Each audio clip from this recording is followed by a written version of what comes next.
Welcome to Pod Save America. I'm John Favreau. And I'm Alex Wagner. I love saying that when I'm here with you. It makes it even better. It's so good. This is our first Sunday show of the year. You guys asked for more Pod Save America, and you got it. There's going to be a new episode in your feed every Sunday of 2026. Oh, my God. How exciting is that? And this year's been 200 years along already. So there should be 200 extra episodes of Pod Save America. We're all going to take turns hosting, including our newest host, but longtime pal, Alex Wagner. Right here in studio. I mean, how lucky am I? Listen, you got to kick the year off right. When the world is melting, you go to a hot place. You go to California, and I'm so thrilled to be here. Come more often. The snack selection's gotten a lot better since I was last here, I got to say. I don't know whether that's related to my contract or what. We tried to ask for some healthier snacks. Well, I don't know that I'd say that that's what happened. There's just more of them. Well, we didn't want to take away the unhealthy snacks. Well, we just right. wanted a little bit more of a balance. Yeah, I noticed Choice more for everyone. candy. But anyway, I guess we're all blind to, I'm blind to the healthy snacks. There just seemed a bounty, and I was grateful. I'm biased, of course, but I'm a huge fan of your new show, Runaway Country, the newest addition to the Cricket Network. Oh, it is such How's it been going? Oh, well, it's great because you're on it this week. That's why you might be biased. That's why it was so good this week. That's why it was particularly excellent episode, if I do say so myself. Yeah, I gotta say, flu-ridden Ben Rhodes is the best Ben Rhodes. Yeah. Hot on the mic this week.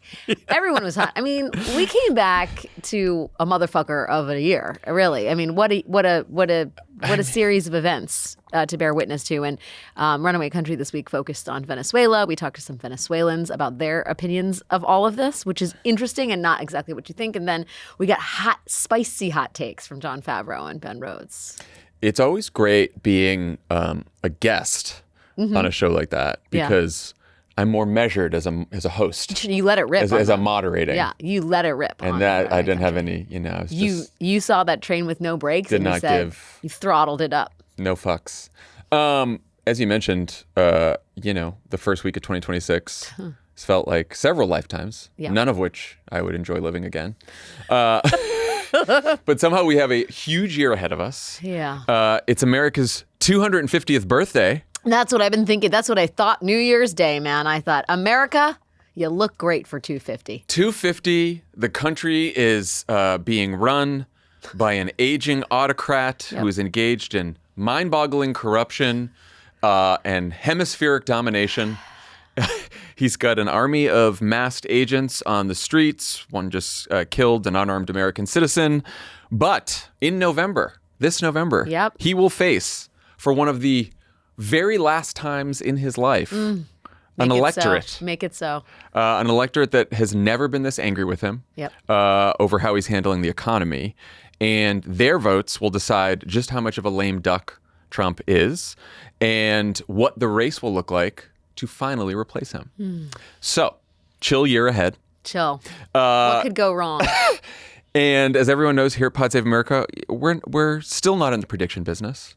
Though it seems that's like literally become quite a business now, the prediction business. I mean, people want any kind of map to these uncertain times. Now we're just betting. Now we're making bets. Yeah, polymarket. But I thought what could be useful is, we're not going to do predictions, but we could talk about the biggest political questions on our minds for the year ahead. What we think will be the most consequential, what we'll be paying closest attention to, what we think will tell us the most about where we're headed, that kind of thing. So we're each going to do 6 questions for 2026. Maybe 6.5. Unless we have more. Right. And aren't too tied for the 6 to 26 bit. Oh, good. Then it's just chaos. That's right. We can do what we want. We'll call it 6 for 26. We'll call it 8 for 26. Dude, it's the era of Trump. Everybody can do whatever. We can do whatever we want. Exactly. But I thought it would be fun to do some questions.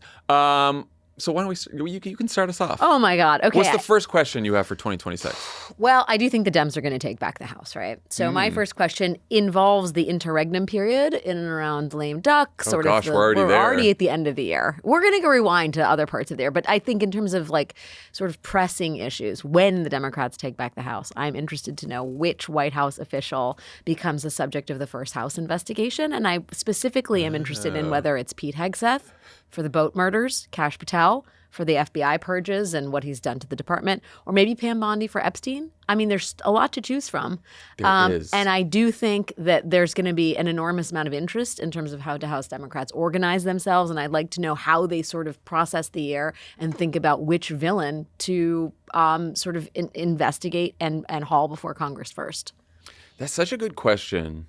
And it raises a number of other questions in my mind, Yes, which please. is, do the officials comply? Yep. Do they decide that it's Congress and Fuck Congress. yep, you can send your subpoenas and we can ignore them, and then what are you going to do? Get the Justice Department? And what do Democrats do if that happens? And what do Democrats do? Because isn't there some kind of a congressional sergeant of someone can do something there? Yes, I think. Well, they can be held in contempt of Congress, right? And we know Well, there's from that. Steve Bannon. I mean, there's At some point, though, it probably does have to go to the Justice Department. Yes. Which is Donald Trump's Justice Department. Yes, it's true, which is ironic because we might be investigating Department of Justice officials and potentially the head of the Justice Department. I did look into like the strength of a preemptive presidential pardon, and as it intersects with a congressional investigation, it doesn't matter. They're separate branches of the government. I think the question of accountability is going to be a big one if we lose any of Trump's murderer's row of idiots. That's such a weird combination of metaphors. Like if Pete Hegseth leaves or is fired, if Kash Patel leaves or is fired, if Pam Bondi leaves or is fired, do they get pardons on their way out the door? I would assume so. Like if there are departures this year, I think it'll be interesting to see what Trump's strategy is. For this administration has absolutely committed crimes, and this could be a good test year to see what the end of the Trump administration might look like in terms of that.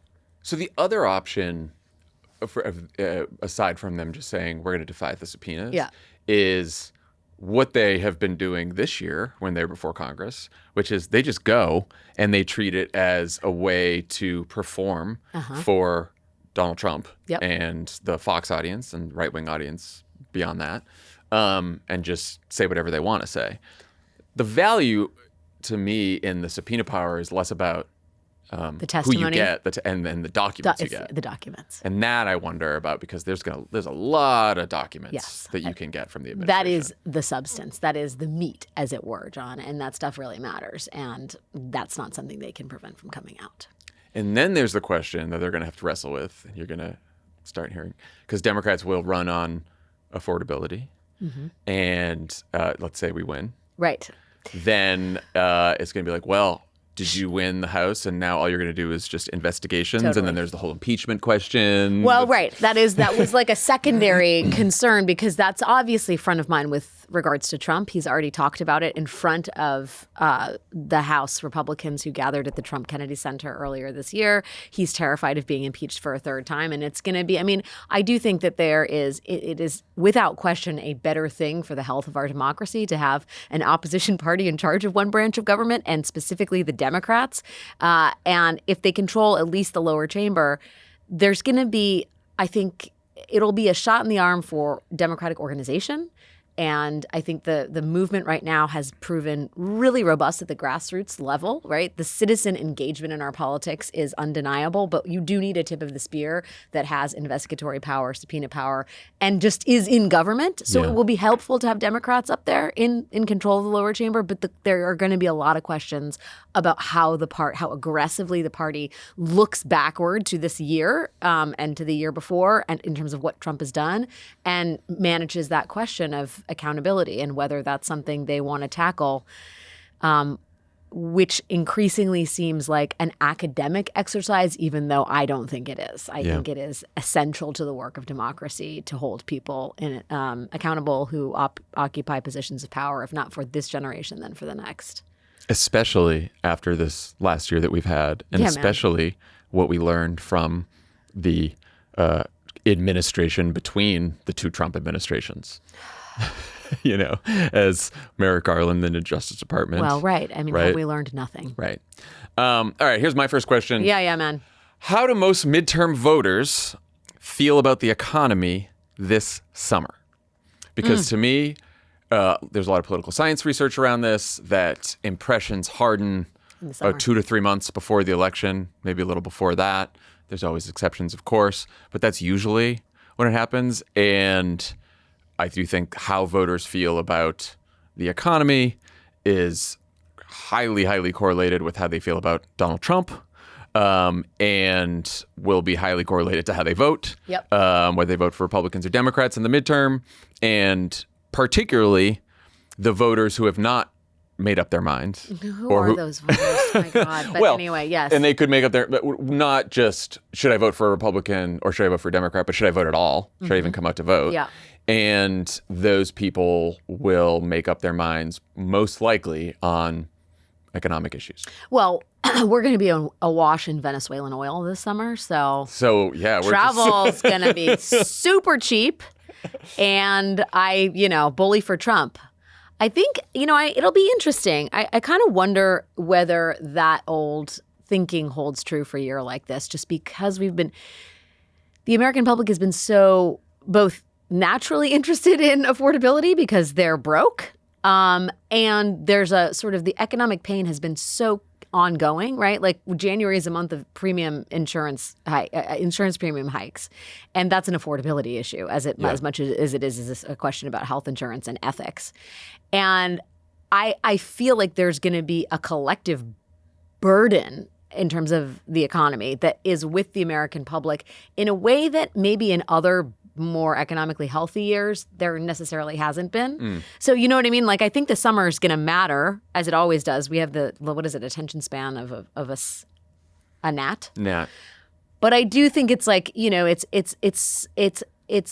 the question of economic health and the sense that Americans can not afford to live the lives they led even 2 years ago, I think is pronounced and it is emotionally resonant through the other months of the year in a way that it isn't necessarily in other years. So yeah, I'm not trying to refute your question. No. But I wonder how meaningful that traditional period of decision making is, given how bad things are going to be for the rest of the year. Wow, that was a really fucking long way of saying No. one I've been thinking about this because here's the challenge: is that I don't know, for 80, 90% of the midterm election's probably already baked. Yeah, totally. Right? It's already decided. So the people we're talking about, and for Democrats to win the House, it's not going to take many seats, obviously, but to get, the number of seats that would feel like blue wave territory, which is obviously would be smaller than it would be even in 18, just because there are fewer competitive seats because of gerrymandering. But that means that Democrats are going to have to win districts that Trump won. Mm-hmm. Where a Republican is sitting in the House district right now, and Democrats needs to win, and Donald Trump won in 2024 and beat Kamala Harris by 5-6 points, right? Not just like 1 or 2. Yeah. And so then you have to find people who voted for Donald Trump in 2024 who were like, fuck this. Mm-hmm. This is not what I voted for. And again, we're like, what did you think you were voting for? But maybe they were like, I thought he was crazy. Yeah, I didn't like him. I think he's an asshole, but I thought he was going to manage the economy. So you need those people. And the question is, how many of those people do you get? And I think another answer to that question depends on a couple things. The Supreme Court is going to decide. That's my question number 2. I know. And also, we're recording this, everyone. I know. It could be tomorrow. It could be tomorrow. We're recording this Thursday afternoon, everyone. So if you hear something, no, that's fine. We can just people know what we're doing here. That's fine. They know that we're not living for podcasting. You might be listening to this, and then maybe after this conversation, maybe there's some kind of an extra interview bonus. So I'm going to let you behind the curtain. If we get a tariff decision tomorrow, huge. we might do something extra on this. That was my second question, which folds directly into yours, which is what happens with the Supreme Court and Trump's tariffs. Because by every indication, first of all, Trump's already giving the money away. Right? He's already saying, like, we're going to cut checks to the American public from all this. How much did he say we have? $600 billion, he said? Yeah, $600 billion we have taken in and will soon be receiving more than $600 billion in tariffs. That's what he said this week. Just a word to the wise, I believe the official number is 1,000 companies have already preemptively sued the federal government to get their money back once the Supreme Court rules that the tariffs are not constitutional. That includes companies like Costco, Reebok, Dole, Xerox, Revlon, and Goodyear. You may have heard of them. They're not upstarts. Unfortunately, they're not in our ad roll this season. These are massive companies that have had to fork over lots of money if they haven't passed it on to the consumer and are like, give us our fucking money back. This was illegal. So, it's one thing for Trump to be promising the money. First of all, it's one thing for Trump to think the tariffs are going to stay in place. It's another thing for him to be promising the money. And it's a third for him to actually give it away. Question is, if he does give it away, if he does cut checks, or if he does earmark it, what happens if it needs to be returned? Does the Supreme Court let the tariffs that were already in place stand? I mean, there's so many questions. And also, what we hear from inside the White House is they're going to figure an end run around these tariffs no matter fucking what. Yes. Which is how do you do that? And so SCOTUS decision, whatever it may be, big deal for sure. But some of the tariffs aren't subject to that decision, number one. Number two, he was just saying to the New York Times in that interview that he wants to try licensing fees. It's Trump stakes. Yeah, if that doesn't work. And of course, some of the tariffs have already been lifted. He's already backed off some of the tariffs. Yeah. So it's muddled there. I do think, and you alluded to this, he also told the New York Times that he does want to send $2,000 tariff checks. Yes.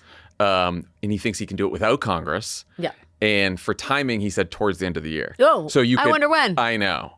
So I am wondering if they're going to, in October, just decide, we're going to send out fucking checks. Go ahead, sue us. And see if you be the people that say, we're going to take back $2,000 checks from the public. So I have a little concern about that. I'm just trying to think of what could change about the economy. Because I think right now, if the election was held right now, we would see some of the results we saw in 2025. Absolutely. And I keep wondering, how could what levers does the administration have to change the economy, and what exigent circumstances are out there that could change the economy, Jerome or Powell. at least change how people. Yes. So he's going to appoint a new Fed chair.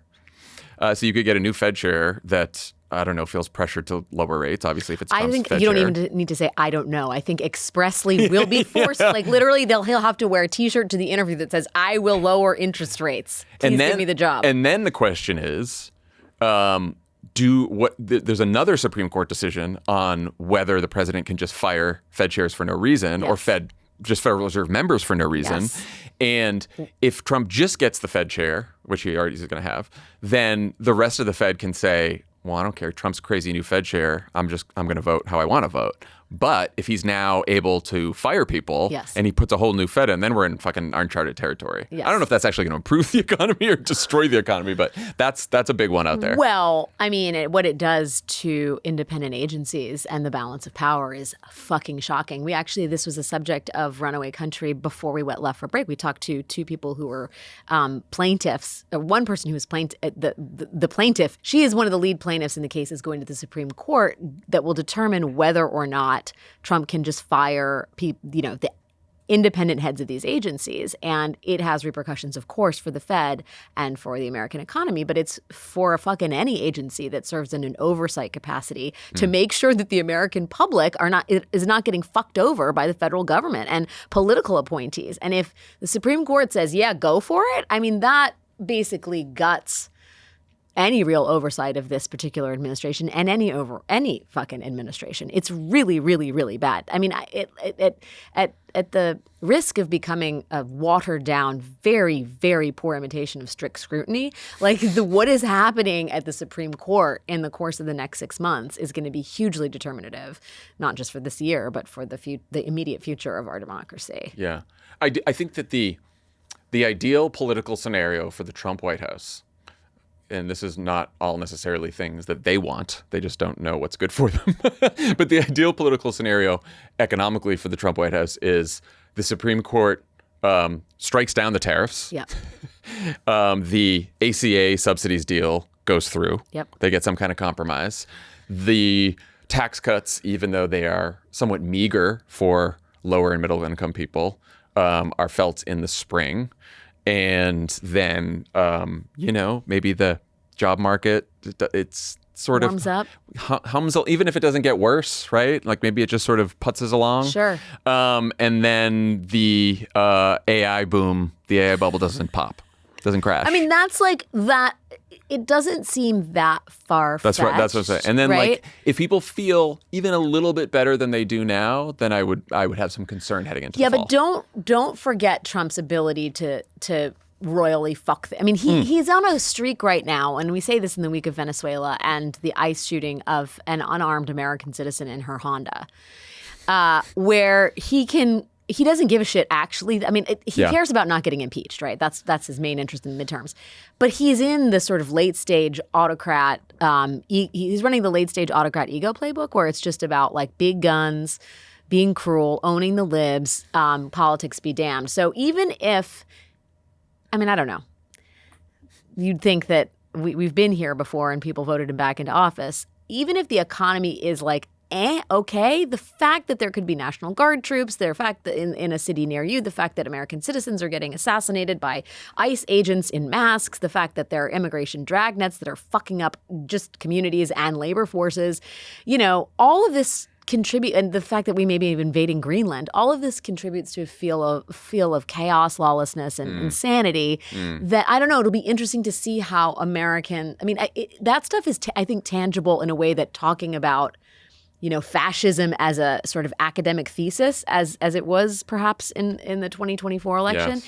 I think that stuff, because it's unfolding on videos and on streets and in cities all over the country, it resonates in a way and is therefore maybe more meaningful than the discussion about Trump's autocratic tendencies was in the Biden years. Pod Save America is brought to you by ZipRecruiter. If you're hiring for your company, this is a busy time of year for you because you've got new 2026 goals, which means finding the right people to accomplish them. Unfortunately, you also have a new hiring challenge for 2026, like filling specialized roles or identifying qualified candidates from a huge pool of applicants. Thankfully, there's a place you can go that can help you conquer these challenges and achieve your hiring goals, ZipRecruiter. And right now, you can try it for free at ZipRecruiter.com/crooked. ZipRecruiter's matching technology works fast to find top talent, so you don't waste time or money. You can find out right away how many job seekers in your area are qualified for your role. With ZipRecruiter's advanced resume database, you can instantly unlock top candidates' contact info. No wonder ZipRecruiter is the #1 rated hiring site based on G2. Let ZipRecruiter help you find the best people for all of your roles. 4 out of 5 employers who post on ZipRecruiter get a quality candidate within the first day. See for yourself. Just go to this exclusive web address right now to try ZipRecruiter for free. ZipRecruiter.com/crooked. Again, that's ZipRecruiter.com/crooked. ZipRecruiter, the smartest way to hire. Pod Save America is brought to you by Sundays. Out with the old, in with the new. It's that time of year, right?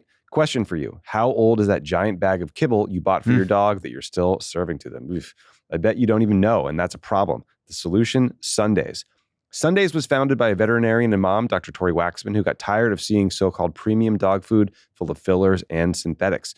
So she designed Sundays, air-dry real food made in a human-grade kitchen using the same ingredients and care you'd use to cook for yourself and for your family.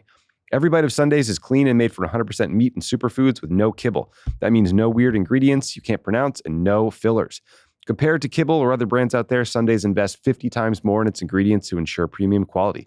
Because your dog deserves food made with care, not in the interest of cost cutting. And the best part, you just scoop and serve. There's no freezer, no thawing, no prep, no mess. Just nutrient-rich, clean food that fuels their happiest, healthiest days, so you get more of them to share together. Look, we all love our dogs like they are family. They might as well be sons or daughters or some other relative. Why wouldn't you give your pup the kind of food you would want to give to someone in your family, especially when you know it gives them more energy, puts them in a better mood, makes them more calm or focused, less itchy, no more eye boogers, better poops, all the good stuff.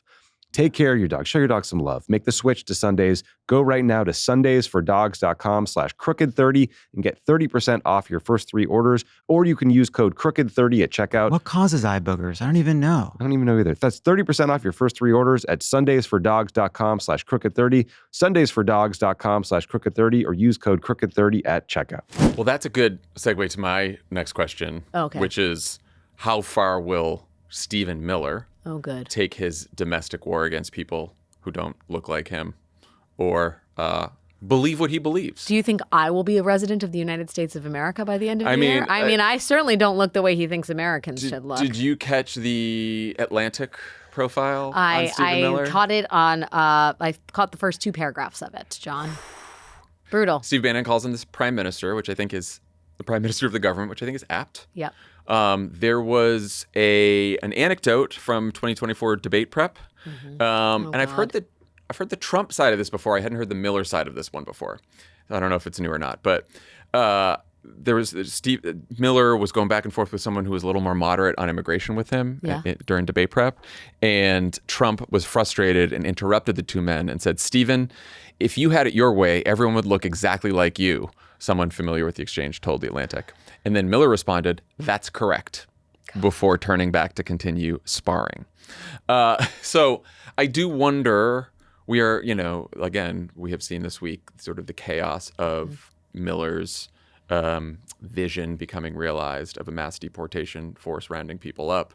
And I wonder what the country looks like if they've come very close to defying the courts. In fact, you could say they have defied the courts here and there, but outright defiance of a Supreme Court, you've made your decision, John Roberts, now enforce it kind of thing. We haven't seen that yet. Yeah. Will we? Yeah. Birthright citizenship, speaking of Supreme Court decisions, is out there. Trump said to the New York Times this week that he confirmed that they're taking steps to strip Americans of citizenship. Denaturalization. He said of Somali descent. But he said others if they deserve it. Yeah, well, if you get it on his wrong side, fuck you. You have to get out of here. Now, denaturalization is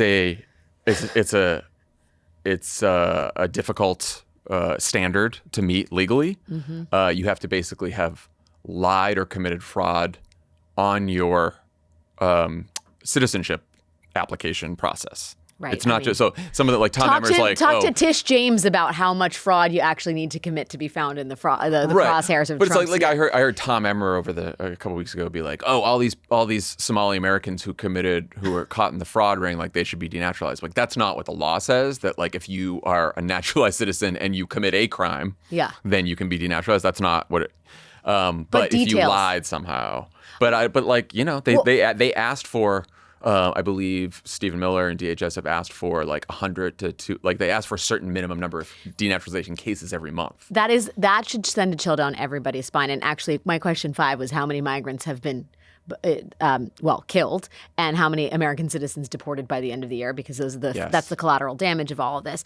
Everybody, like the problem with the Trump administration, it's like it is the frog boiling slowly. Remember when he was just going to get the criminals out, and now it's everybody's accepted that if you came here without papers, you're a criminal and therefore subject to deportation. Like that was not the litmus test. Even like I'm old enough to remember last year, or I should say like in 2024, when that wasn't going to be the criteria by which these dragnets were going to operate. You were going to have to be a violent criminal, not supposed to be here, and then they were going to take you out. Not that I agreed with that, but all of a sudden the standard is just if you came here and you didn't have your papers, then we're going to tear you from your family, even if you are in court to try and follow the process. We are going to find you. We may take family members who are here legally and also deport them. I mean, and so when the Trump administration or when the law says you have to have committed some crime or fraud, like everything is fungible. Everything is movable. The goalposts are not stationary on any of this. And so while denaturalization may be legally complicated, it's a fool's errand to believe in the adverb legally with this administration, right? They change the game all the time. And if they decide they want to take naturalized citizens and rip their fucking passports and their papers away from them, then they will. And like the courts be damned. I will also say this court has been a gross enabler of the worst, most racist impulses of this court, right? The Kavanaugh stops. You can now just stop someone on the street because they're brown. Like that's the world in which we live. And it is very difficult for me to imagine at the end of 2026, I almost forgot what year it is, that this is not a whiter country than it is as we sit here today in early January. A whiter country, and I worry just more state-sponsored violence. Totally. And chaos in the streets. Because I do think there is this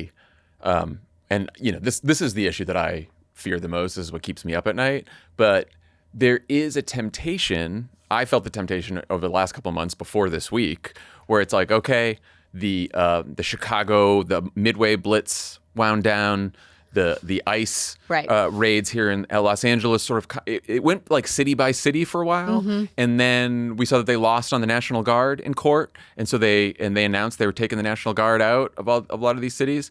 But they're still like, then they sent them to Minneapolis, and now we're dealing with this in Minneapolis, and now they're going to go to other cities. And what they want is a reaction. Yep. They wanna absolutely want a They reaction. want to provoke reaction. Yep. You hear J.D. Vance in an interview this week saying like, oh, well, we got to... J.D. Vance and Stephen Miller think they have done poorly on deportations. They think that they are getting heat. They're not listening to the people who are upset about this on the left or the center. No, they're listening to or people the on center right. Yeah. They're listening to the far right, who's like, you have not deported enough people, you have not rounded up enough people, and there are too many people who still have citizenship who shouldn't have citizenship here. And J.D. Vance is like, well, once now we get the system in place and the money's coming from the funding and the big beautiful bill for ICE, now we're going to start going door to door. Right. He said on Fox, and I think I worry a lot about this for this year because I there's no reason for the administration to stop doing it because they don't give a shit what the courts say. They don't give a shit about public opinion on it. Public opinion has turned hard against them on deportations. Yeah. And They enjoy the violence and the cruelty. Yes. Right. That's why you see when they kill an American citizen on videotape, the reaction is not even let's let the investigation play out. The reaction is let's smear her memory, let's degrade her humanity, and let's suggest that her death was warranted. I mean, whoa. Yep. Right? Like that's where we're at. According to the numbers released by DHS in December of 2025, in President Trump's first year back in office, more than 2.5 million illegal aliens, their term, not mine, have left the U.S., including an estimated 1.9 million self-deportations and 622,000 deportations.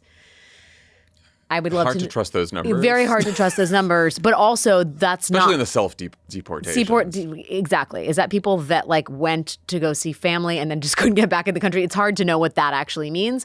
Also, 622,000 deportations is a fuck ton of deportations. How many of them were actually people who had papers to be here? But also, that's not the number that they wanted. Yeah. So like that should send it. They are very interested in meeting their targeted numbers, and they will stop at nothing to reach them. So the fact that 622,000 isn't even close to what they wanted should scare us all. And the other shoe that hasn't really dropped yet is, if you remember, after Charlie Kirk's assassination, there was the like, we're going to go after Antifa and all the left-wing groups and really crack down on opposition. Yeah. And it was a lot of like sound and furor and not much came of it. And now this week we've seen, it's like kicking back up again because after they have decided to kill an unarmed American citizen, J.D. Vance at the White House briefing today was like, we're going to find the people who fund this. And I still don't know how much of it is bullshit to scare people or how much of it is like suddenly subpoenas are going out and, people are getting sued and dragged to court. And that worries me too. Well, yeah. And I didn't put this in as a question, but they are all doing everything in their power to, consolidate the media landscape and the information landscape to suit their own ends, right? Whether it's going after... That was my next question. Okay, you go. No, Take it away, boss. I didn't put it on. I didn't know. No, that was put it on my perfect. list. Look, So our this segues are so natural now, so we don't even have to go like next question. It's like we work at the same office. My question was, what kind of impact will the Trump MAGA war on independent, objective media have? And that, there's a couple dimensions to that, right? That now, again, to the boiling frog thing, like after a year, TikTok is back, right? The Chinese gave us TikTok, and now there's some consortium, right? Yeah, that like right. so there's some Trump allies yeah. are in there. Elon's still got X, Yeah, and Grok. right? And Grok, and the AI overlords have kissed Donald Trump's ass. Yep. So You know what happens when you kiss ass, John? You just get ass. You guys have to listen to, who don't know that reference, you have to listen to Runaway Country. It's a deep cut. Yeah, it's a deep cut. So he's got them on the team. He's got the Ellisons, who now have CBS and are looking to also take Warner Brothers and CNN, or maybe just CNN, who knows. And right-wing propaganda network, that's bigger than ever. And I guess my question is, like, it's happening, how much of an impact does it have this year? And that, like, when does it start? When do you start? And maybe we'll never know, but like, when do you start seeing it having an influence on public opinion? You know? I mean, I think the CBS stuff is a great test case for that, right? Because that's the most insidious, right? There you have legacy brand. You have someone installed, Barry Weiss, who is clearly doing the, handiwork of the Trump administration. And in the most, I suppose we can call it skillful, because Barry Weiss is smart. She's very articulate. She ran a very successful independent news organization, not as successful as the money they paid her for it, but, she ain't Sean Spicer, right? And so in that way, it's much more malignant, I think. And Tony DeCopel is not a malignant actor necessarily, but the language he's using, the stories he's covering, the favor he's currying with the administration is incredibly detrimental. Marco Rubio, we salute you. I know. I mean, right. I mean, I have to say, I'm giving it, This has surprised me, and like, you can call me naive. It wasn't necessarily as naive, but I'm just like, Barry Weiss, whatever. Like, first of all, is it really going to be that blatant? What's going to happen? The Tony DeCopel stuff in this last week is like, are you fucking kidding me? I know. It's the Marco Rubio stuff is so. It's just. I don't think that's effective. First of all, but I also think it's just like so embarrassing. It's so embarrassing. I think the great hope is that, and I say this as someone who worked at CBS and took pride in working at CBS for a while, that the evening news has become so utterly irrelevant that they can't actually change. It's more That's of sort kind of of where watching my a car slowly crash. lack of intense concern was coming from. Not that I didn't think they would try, but I was like, who's really watching the evening news? Well, people. I don't think it's bad that I don't think it's bad that it gets poisoned on the way down, though. Do you know, that?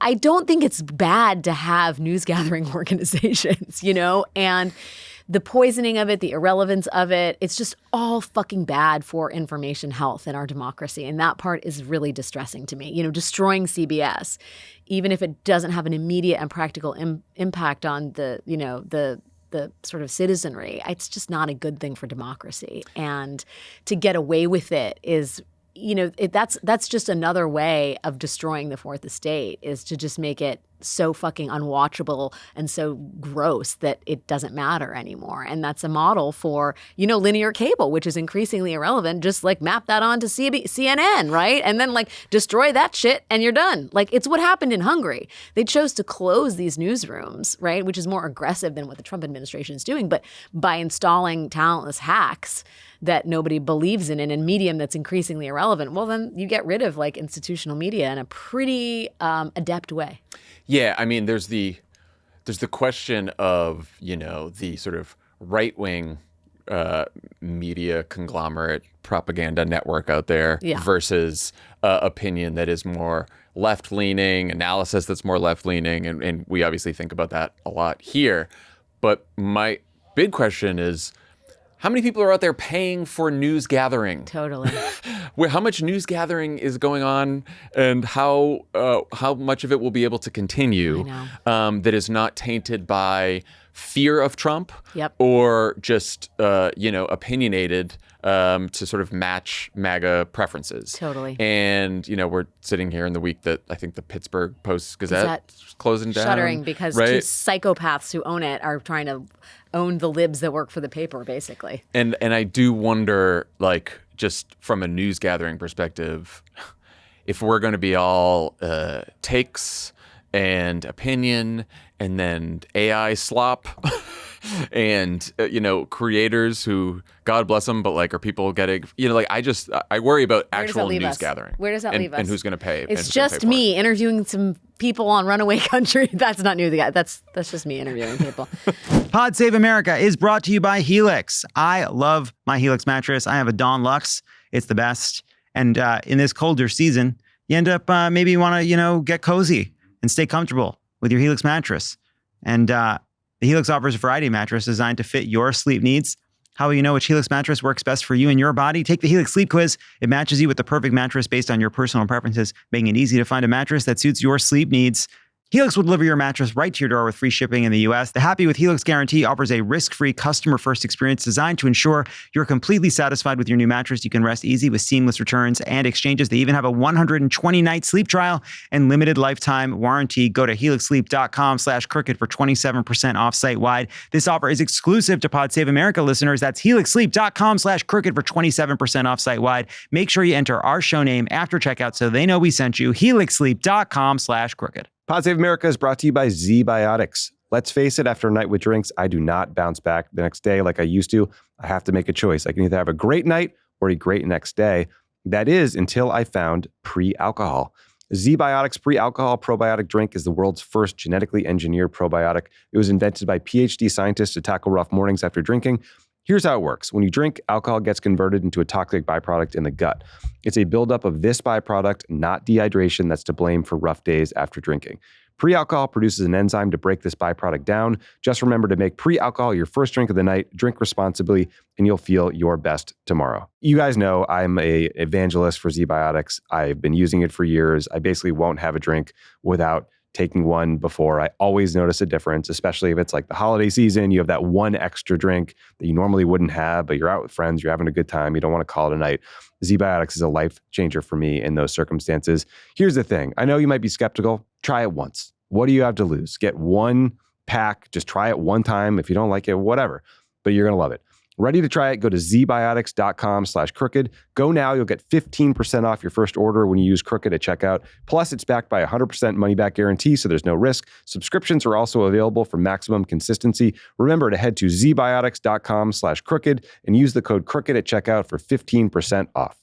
Speaking of the health of our democracy, I do wonder if we still have a representative democracy by the end of this year. I hate to go back to the Supreme Court, but I do think Louisiana versus Calais, where they're looking at Section 2 of the Voting Rights Act, which is like probably the end of the Voting Rights Act as we know it, something that Chief Justice John Roberts has wanted to make real since he was a staffer in Ed Meese's Department of Justice under Ronald Reagan. The conservatives have hated the Voting Rights Act for a long time.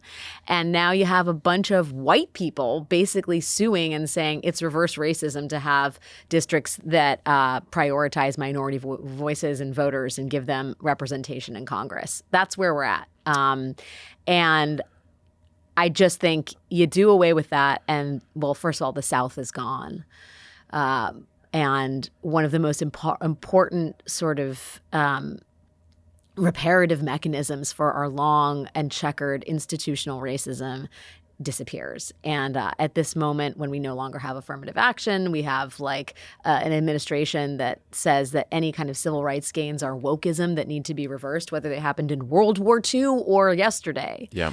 It's a dangerous time. It's a dangerous time for people of color. It's a dangerous time for people who believe in a more inclusive society. And I think the Supreme Court decision could have like profoundly traumatic after effects on American society. Yes. And I don't think it will go well. And I mean, from oral arguments, at least.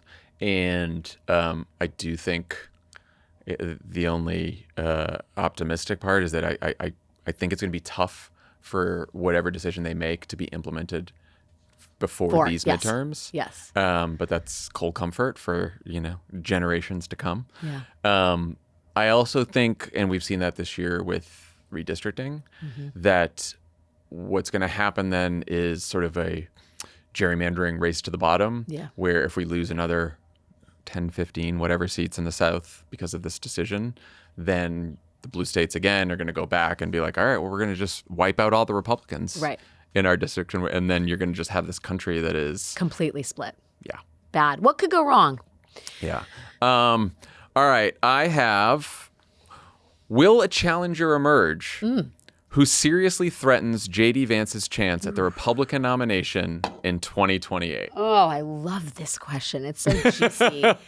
Isn't it Viceroy Rubio that's going to be the challenger, or is he the running mate? I think he's the running mate.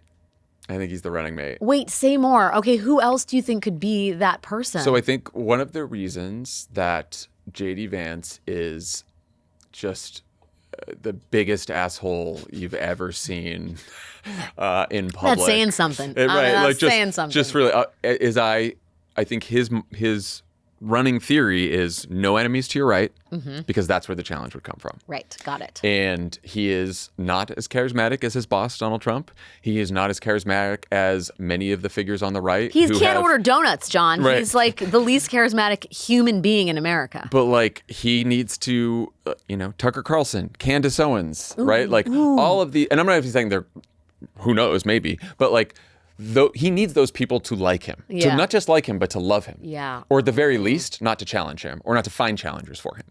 And so you have a J.D. Vance who is, in some ways, his political fortunes are tethered to Donald Trump, Yeah. as are Marco Rubio's. Yes. And so if, Trump's popular or middling, then like maybe they're fine.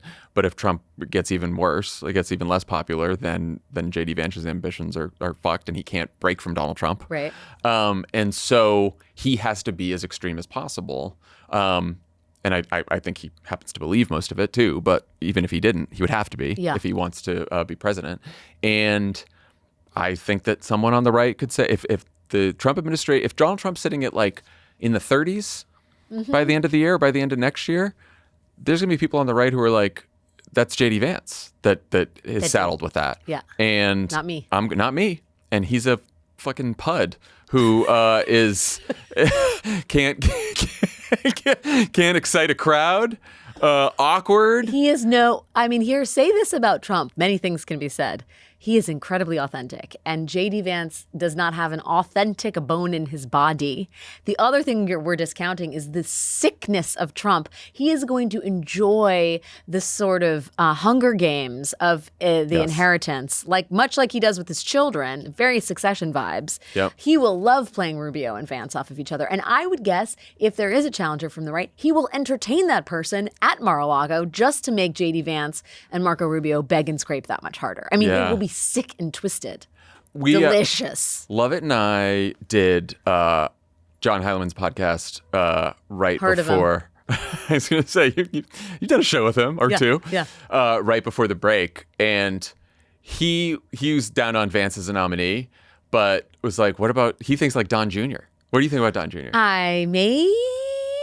I think it's interesting. I think right? that's tough too. I think they like making money. I mean, I really think they like being rich, right? I really think they like being rich. Although he seems a little drunk on power. I would not be surprised.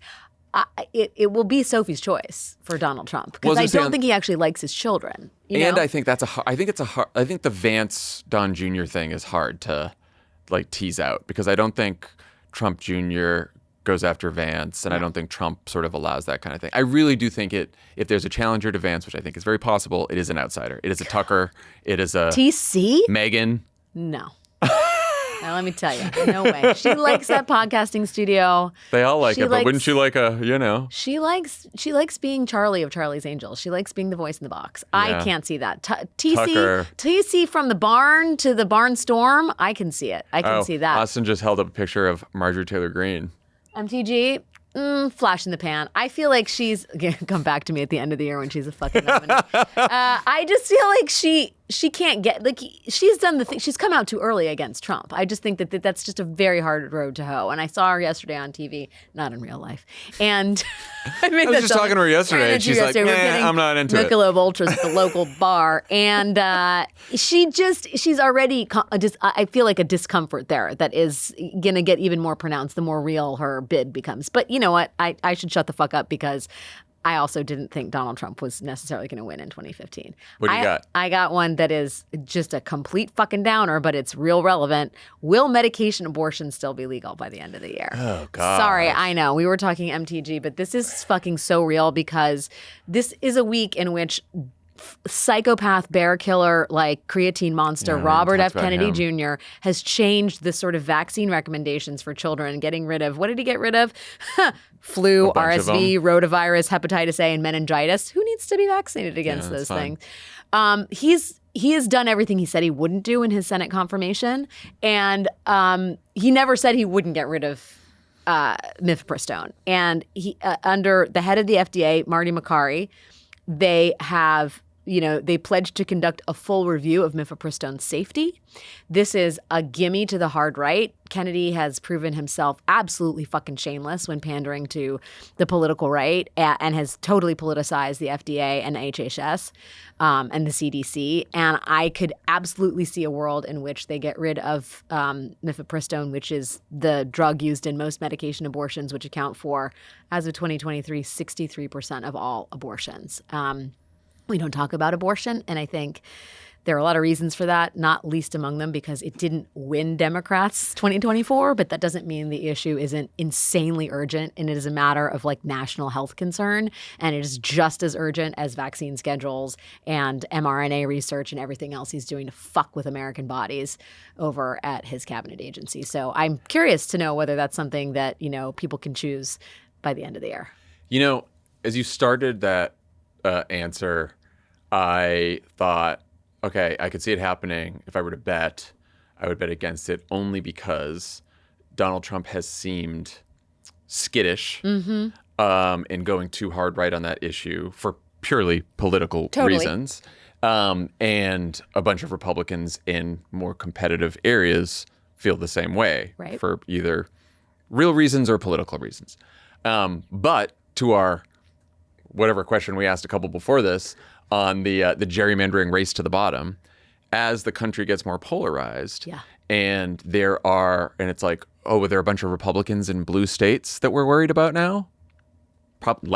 Certainly less. And you start to worry that like, wouldn't the right, who have now outlawed abortion in most red states, love to stick it to the blue states? You can't get pregnant and have a miscarriage in a red state.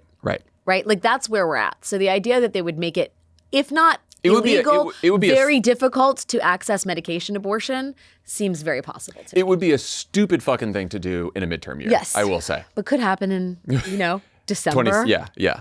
Or in early January. Yeah. I bet Susie Wiles and Trump himself are like, hey, we want to win the midterms. Let's cool it. Simmer Let's down. wait. Let's just make sure kids can die of polio and measles. That we're okay with. Yeah, cool. But who knows? Pod Save America is brought to you by Strawberry.me. You know that feeling when a new year starts and you tell yourself, okay, this is the year work is going to be great. Mm-hmm. And then 2 weeks later, you're already burned out again. Mm-hmm. Yeah, we've been there. Are you there, Tommy? I've been there. I hope not right now. No, I'm good right now. If work left you drained last year, today's sponsor, Strawberry.me, can help you change that. Strawberry is career coaching that gets to the real source of your burnout, whether it's too much on your plate, no boundaries, a tough manager, or just feeling totally disconnected from the work you do. Or maybe I'm just a manager with high standards. A coach helps you figure out what's draining you. Build habits that protect your energy, redesign your day-to-day so it feels sustainable, and create a plan so burnout doesn't come back by March. It's not therapy, but honestly, it's like therapy for your career. And here's the good part. You can get matched with a coach who fits your personality and goals in just a few minutes. Sessions are flexible, private, and made for real people with real jobs, not the fantasy version of you that always has it together. If you're listening and thinking, yep, I'm burned out, then this may be your new year reset. Go to strawberry.me/crooked and try your first coaching session for 50% off. That's strawberry.me/crooked. Is Gavin Newsom still the front runner at this time next year? Big question. How was his podcast? You were just up there. I was just up there. You told me about this. How was it? Tour of the governor's mansion. Very nice. For people who are people who like street art, there is a rotating series of art exhibits in the governor's mansion, including a collection of Barry McGee surfboards. If you know who Barry McGee, a.k.a. Twist, is, the former graffiti writer who now is part of the collection at LACMA, he's amazing. And I walked in and I was like, this is fucking awesome. And he was like, you know who Barry McGee is? And I was like, you know who Barry McGee is? And then I was like, you are never going to get elected president. Like, you cannot know who Barry McGee is and get elected president. That's too fucking street smart. Gavin Newsom is a delightful interviewer. I will say we had a great time. He's really good at it. He is very good, surprisingly good, because most people who are politicians are completely self-involved. And he, I think, surprisingly, like, deeply curious. And he's a chatter, I think he has a lot of passion for the job. I think there's going to be just a massive question about the California of it all, right? It's the biggest one for me. It's the biggest one. And I I have long thought that you need someone that is as memeable as Donald, or can drive the meme machine the way that Trump does, and it has the zero fucks Yosemite Sam style arsenal. And he's that dude. He's establishing himself early as by far the most joyful warrior in the pack. I just wonder if it is off-putting to the very earnest Democratic Party that looks at the stakes, and it's just like it's hard to know. I mean, it's very hard for me to understand how he plays to a party that right now is largely oriented against Trump and has definitely not declared what it is for and how it wants to be for those things. Do you know? Yes. So I'm not answering your question. No, but I mean, I've been thinking about this for a while because the more I watch Gavin Newsom, get to know Gavin Newsom, like talk to, interview him, be interviewing him, the more I like him. Yeah. And I really appreciate like what he has been doing to fight, not just in California, but nationally for the party. As we get closer to an actual Democratic primary, I do, there's part of me that always thinks like, oh, this is a California governor? Yeah. This California? Yeah. Is so like, California. And that it's not about him necessarily. It's just about like. Although I did think, like, should I suggest he wear his hair differently? Like if he wants a better shot. That's something. That is something. Cut it shorter?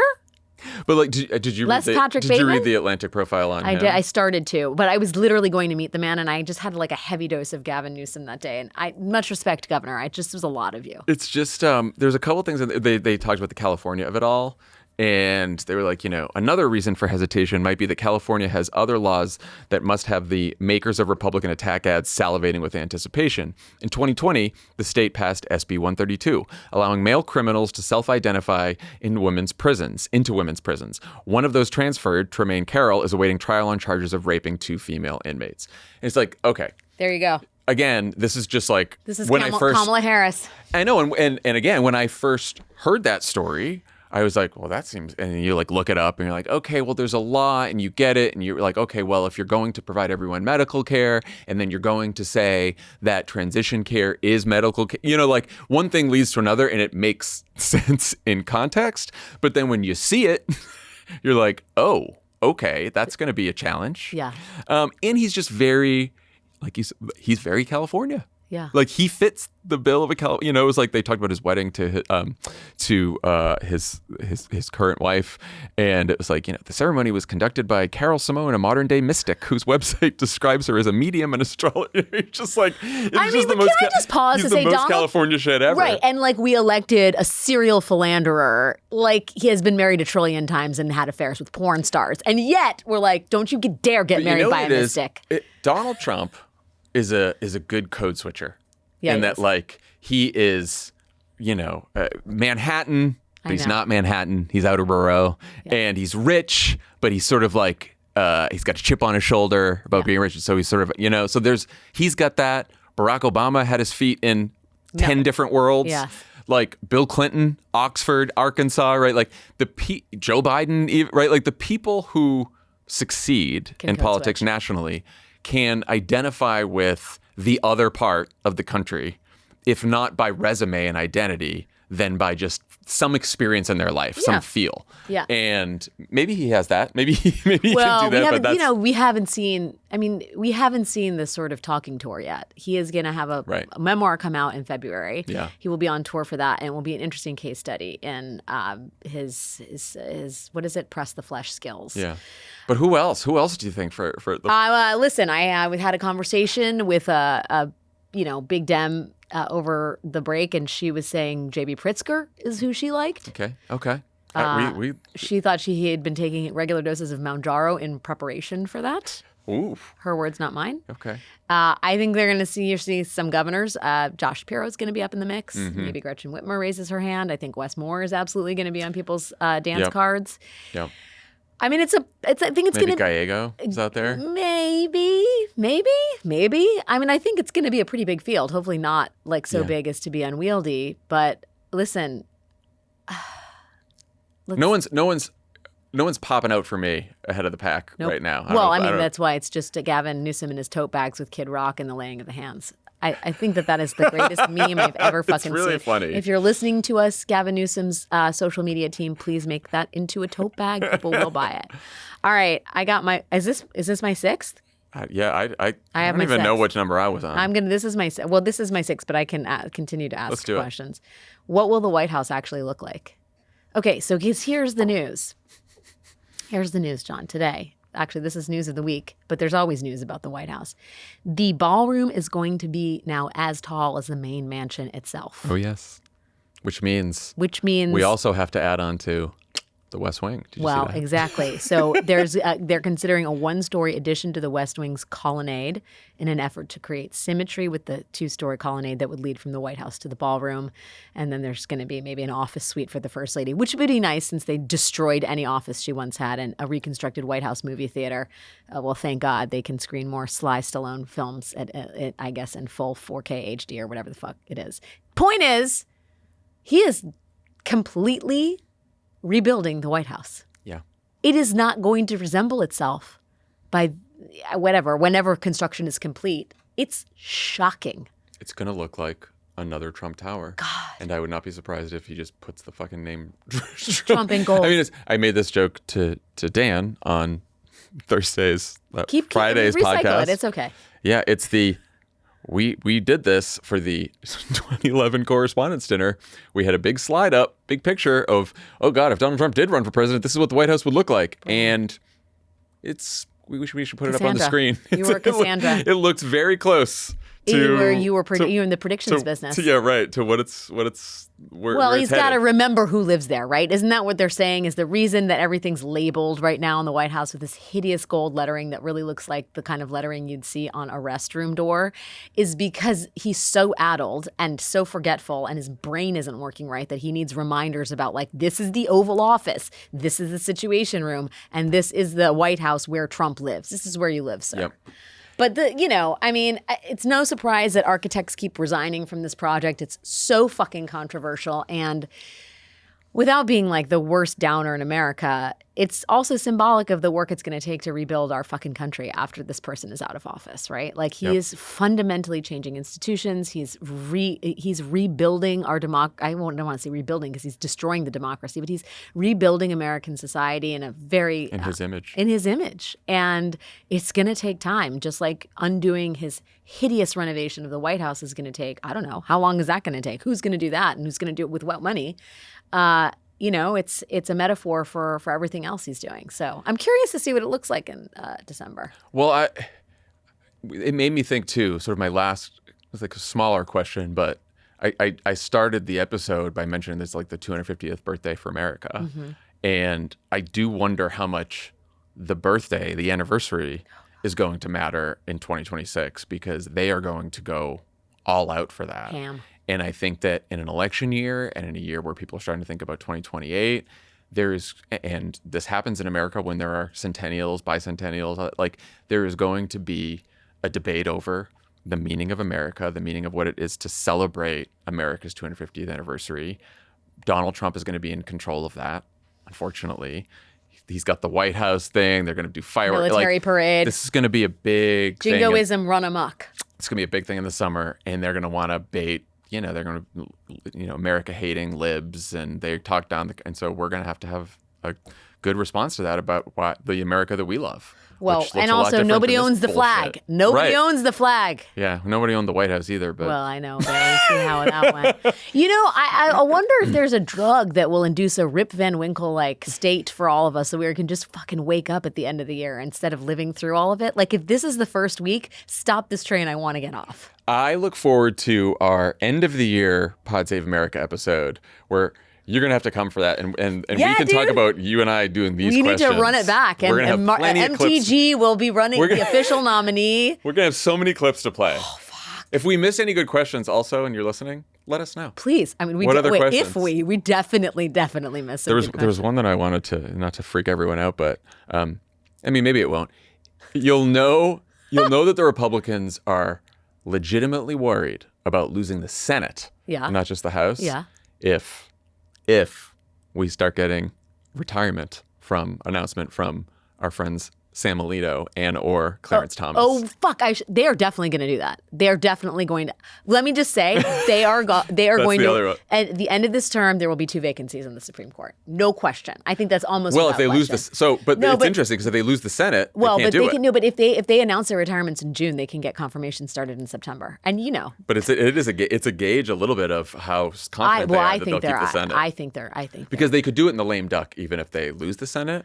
But They're that's gonna- also imagine Sam Alito or Thomas announcing their retirement in like November, and then they suddenly get it. I guess they could. Nominate Yeah, by I think they're going to do January. it at the end of the term. The problem is like, will the conservative zygote that is going to replace them be fully hatched by then? Because they're going to nominate someone in utero.